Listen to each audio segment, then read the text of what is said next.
Welcome to Coruzant Technologies, home of the Digital Executive Podcast. Welcome to the Digital Executive. Today's guest is Melanie Aronson. Melanie Aronson is the founder and CEO of Panion, a community management platform and app for meeting like-minded people through common interest. She has a bachelor's in anthropology from Columbia University and a master's in documentary filmmaking from the School of Visual Arts in New York City. She is also a Fulbright recipient. Melanie worked in sales for Apple for almost 3 years and for more than 10 years as a freelance filmmaker, photographer, and designer. Melanie has lived an international life, residing in New York City, Barcelona, Florence, Malmo, and now Lisbon. Well, good afternoon, Melanie. Welcome to the show. Hi, Brian. Thanks for having me. This is amazing. Thank you for jumping on. This is exciting. You've got a lot to talk about. You've traversed the globe. You've started a company. You're a filmmaker. This is amazing. So jumping into the questions here, talking about your career as an entrepreneur, a filmmaker, and now you're the CEO and founder of Panion. Could you share with our audience the secret to your career growth and what inspires you? I would say I'm inspired by creating things and creating impactful things. In general, I just have a lot of creative energy. I like spending time problem solving, figuring out how to make things better in the world in some small way, shape, or form. And so with my films, it was more about bringing to light issues that people might not have heard of and helping, shape people's awareness and opinions on different issues, social issues primarily. With creating Panion, it's really about bringing people together, creating more meaningful online connections and offline connections, allowing people to feel more mentally stable, mentally supported, a sense of belonging, especially as we move into this more digital age. Because I think it's difficult. We have quite a few different types of online experiences. Some of them are not so healthy. And I think we can use technology in a positive way to create positive experiences based on how we interact as human beings in real life, even if we do it in a digital realm. So I think that I'm really inspired by finding new solutions and new ways to improve people's lives, even if it's a very small way, but to problem solve and to find ways to kind of evolve as a society with all the new tech that we have. It's awesome. And you're absolutely right. There's a lot that we need to, I would say, fix or make better in the world around society changes, the way we interact with each other, whether it's in business or in personal life, whatever it is. So I appreciate your contributions in founding the company to make this a better place. So Melanie, let's talk about the pandemic a little bit. It's starting to lift now. We've had some challenges the last 14, 15 months. What are your plans for growth for your company going forward? Will it be any different than the last 15 months? I mean, as a company, we've actually completely become a new product altogether, a new brand. And I think the pandemic had a lot to do with that. We started off as more of a friendship and integration app. We were helping people moving to new places build their social circles again. And we were really focused on in-person connections. And when you have a product that's all about meeting in person and suddenly it becomes quite dangerous to encourage that, you really have to think on your toes and try to figure out a way to adapt with what's going on in the world. And that's what we did. And we realized there was a lot of power in community and people feeling disconnected, but being connected even with complete strangers at a time when the entire world was going through crisis. And this was a collective experience. This was one of the first times we were so connected in a technical way and so connected with people we didn't know, and we were all going through this same scary thing together. So I think it was a really interesting time, and we needed to figure out a way to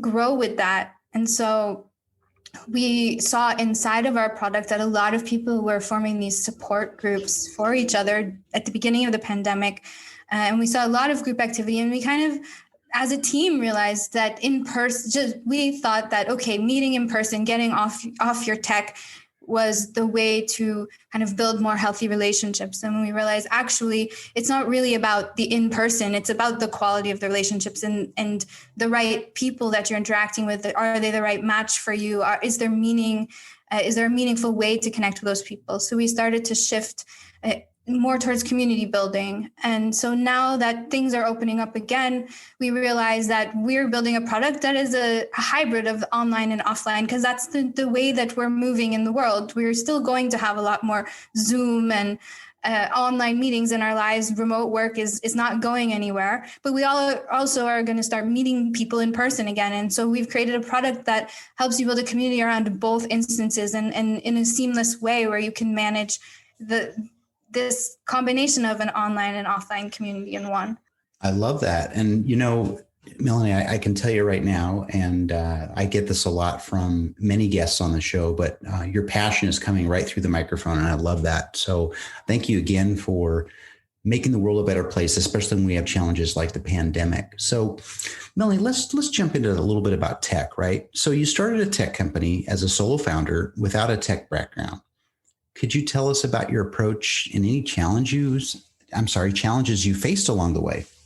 Yeah, so this has been a tough one. I would say that I'm not a tech founder, but I am technically savvy. I worked for Apple for a few years, and I definitely knew the tech space, but I didn't know how to code or build my own product. And I think that's one of the easiest ways to just jump off and build a prototype yourself and get it into users' hands. And that wasn't something that I could do. But I could build and design prototypes. I could do a lot of research and customer research and market research. And I took it as far as I could. And then I looked for partners, and I looked for people out there who knew more than I did in the things that I couldn't do. But I think that one of the things I did do, and I think I would do it again, is I learned as many roles as I could, because I knew that at the beginning I was going to have to do everything as much as possible. And then I was going to have to hire for those things. And I wasn't going to be able to hire the right people if I didn't really understand the ins and outs of the job.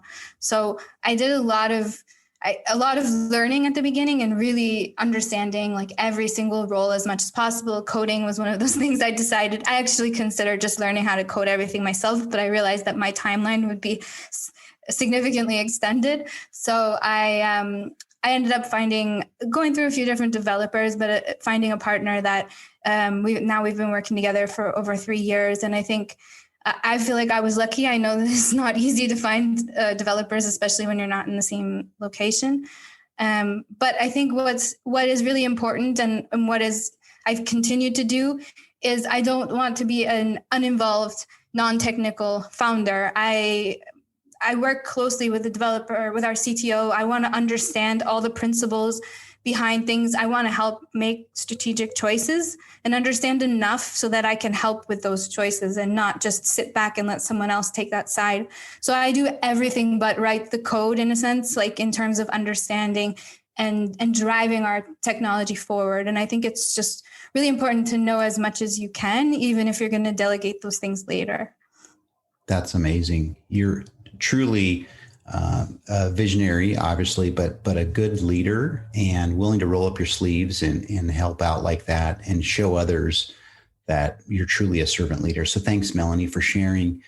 So Melanie, last question here. Can you share something from your career experience that might be helpful for those looking to grow their career in maybe technology or entrepreneurship? Yeah, I think I've said this before in other interviews, but I think the hardest thing when you're trying to create or build anything, whether it's a film, whether it's a product, is finding a balance between listening to feedback and listening to people's advice, and also going with your gut and knowing and being confident in the choices that you make. It's a really hard journey. And I remember in film school, like getting all of this feedback on my films and being like, oh my gosh, I have to change everything. And then, having people remind me, no, this is your artwork. This is your film, and you choose what works for you. And this is still your vision. And I think it's really important to feel confident in your vision. And of course, ask people and get customer feedback and get feedback from advisors. But ultimately, you need to balance that out and make sure that you're not losing your vision, and feel confident that you actually know what's best for what you're building and for your company, and staying true to that, and really, really listening to your gut. I mean, my gut is a whole new person than it was a few years ago. I've really developed a new relationship with listening to what feels right.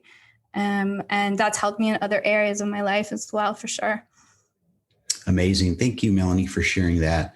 I think, you're a young entrepreneur, you're out there, you're obviously you're making mistakes, but you're learning from it. Right. And that's what success is all about. So, your insights, your little gems, nuggets here is definitely going to help somebody out in our global audience. So thanks again. And Melanie, it was a pleasure having you on today. And I look forward to speaking with you real soon. Great. Thanks for having me again, Brian. Bye for now.